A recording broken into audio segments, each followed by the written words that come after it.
కన్నప్ప ఈ సినిమా తెలుగులో 24 ఫ్రేమ్స్ ఏదో సంస్థ ఉంది, ఆ సంస్థ వాళ్ళు చేస్తున్న ఈ సినిమా వివాదాస్పదమైంది. ఎందుకంటే పిలక గిలక అని ఒక 2 క్యారెక్టర్లు పెట్టి బ్రాహ్మణుల్ని అపహాస్యం చేశారు, బ్రాహ్మణ మనోభావాలు దెబ్బతినేలాగా క్యారెక్టర్లు ఉన్నాయి అన్నది బ్రాహ్మణ సంఘాల నుంచి అభ్యంతరాలు వచ్చిన తదుపరి ఈ సినిమా విషయంలో సెన్సార్ చాలా జాగ్రత్తలు తీసుకోవాల్సిన అవసరం ఉంది. సెన్సార్ వాళ్ళు ఏదో 13 కట్లు ఇచ్చారని ముందుగా వార్తలు వచ్చినాయి. తర్వాత ఏమో కొంతమంది మాట్లాడుతున్నది ఏంటంటే అసలు ఈ బ్రాహ్మణ సంఘాలు చేసిన అబ్జెక్షన్స్కి అక్కడ పెట్టిన కట్స్కి సంబంధం లేదు.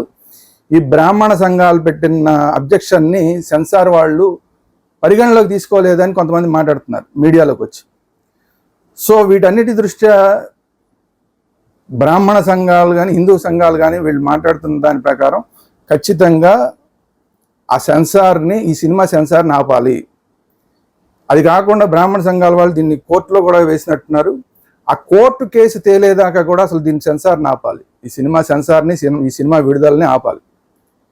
పూర్తిగా పిలక గిలక అనే క్యారెక్టర్ని తీసేస్తే అప్పుడు మాత్రమే ఈ సినిమాకి సెన్సార్ సర్టిఫికేట్ ఇవ్వాలి, అట్ ది సేమ్ టైం రిలీజ్కి అనుమతి ఇవ్వాలి.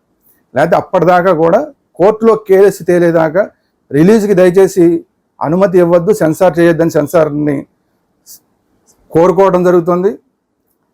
అలాగే ఖచ్చితంగా సెన్సార్ ఒకవేళ చేసినా కూడా బ్రాహ్మణ సంఘాలు ఏవైతే అబ్జెక్షన్ చేశాయో వాటిని ఖచ్చితంగా పరిగణలోకి తీసుకుని మాత్రమే సెన్సార్ బోర్డు సభ్యులు సెన్సార్ చేయాలి తప్ప ప్రలోభాలకు లొంగో లేదంటే ఇతరత్ర కారణాలతోటో దాన్ని సెన్సార్ చేసి బ్రాహ్మణుల మనోభావాలను దెబ్బతీయద్దు, హిందువుల మనోభావాలను దెబ్బతీయద్దు అని చెప్పి సెన్సార్ బోర్డుకి విజ్ఞప్తి చేస్తున్నాం.